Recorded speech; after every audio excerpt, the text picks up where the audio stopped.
journalist knows me, all reporters knows me very well, and I know all of you very well. I can tell you, the responsible persons of the association are here. In front of them, I will tell you, you bother about the entire GHMC. For Malakpet reporters and journalists in my constituency, I will see they will get the 200 crores. 40, 50, how many reporters and journalists are there in Malakpet? In the coming up housing scheme, it's my responsibility to give them housing in Malakpet.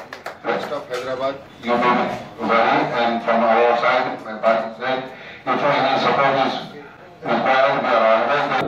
మనకి ఏమి కావాలి, ఎలా ముందుకెళ్ళాలి, మన సంక్షేమం పట్ల ప్రభుత్వం ఇప్పటివరకు ఎలా ఉంది, భవిష్యత్తు ఎలా ఉండబోతుంది అనేటువంటి దాన్ని మనం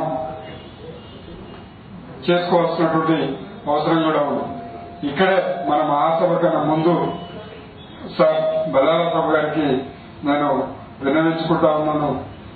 మా జర్నలిస్టులందరికీ ఎప్పటికప్పుడు చేదోడు వాదోడుగా ఉంటున్నటువంటి ప్రజాప్రతినిధులంతా ప్రభుత్వం ఎలాగూ హైదరాబాద్ నగరంలో 1,00,000 బెడ్రూమ్లు కట్టాలని చెప్పేసి ఒక డబుల్ బెడ్రూమ్ పథకం ప్రవేశపెట్టింది. దానికి ఇప్పటికే జీహెచ్ఎంసీ పరిధిలో దాదాపు 516 ఎకరాల భూమిని కూడా ఐడెంటిఫై చేసింది. దానికోసం ఇప్పటికే 36,000 ఇళ్లకు టెండర్లు కూడా ఫైనల్ చేసింది. మరొక 60,000 ఇళ్లకు టెండర్లు ఈ వారం 10 రోజులు. అలాగే ప్రధాన కార్యదర్శి పాలకూరు రాజు వీరిద్దరి నాయకత్వంలో అన్ని జిల్లాల్లో ఒక ఉత్సాహంగా జరుపుతున్నందులో భాగంగా హైదరాబాద్ జిల్లా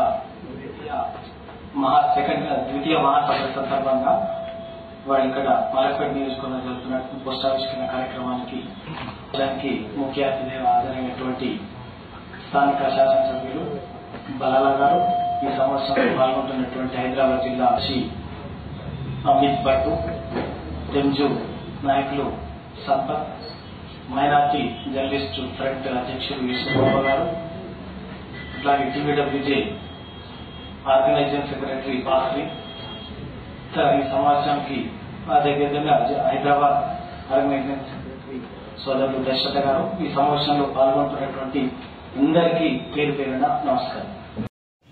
ఇక్కడికి వచ్చి మా అవమానం మన్నించి వచ్చినందుకు అందరికీ ధన్యవాదాలు. అందరూ సహకరించి దాన్ని విజయవంతం చేయాలని కోరుతున్నాం. టీయూడబ్ల్యూజే ఇప్పటివరకు చేసిన అన్ని